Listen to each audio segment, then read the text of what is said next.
Ендігі сұрақ алдар көсе қайда деген сұрақ. Алдар көседе бар екен. Көкем мына жерде екен. Анимабук деген 773 мың жазылушысы бар. Мына суретте бейнеленген адамды танымай тұрмын, бірақ дегенмен Артур Краус деген адам болса керек деп ойлаймын. Бұл каналдың кімге тиесілі екенін де білмеймін, бірақ міне 17 миллион, 16 миллион YouTube сіздің қаралымдарыңызды ешқайда жіберген жоқ, бәрі осы жерде бар. Бұлардың салынған уақыттары 9 жыл бұрын салынған екен.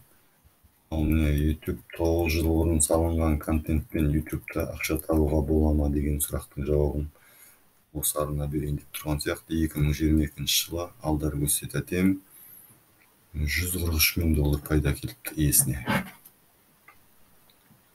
Одан кейінгі сұрақ қандай болып еді бізде? Қошқар мен теке қайда?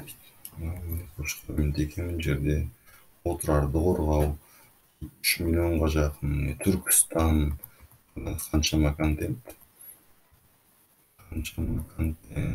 бәрі осы жерде екен. Сақ киностудиясына тиесілі екен.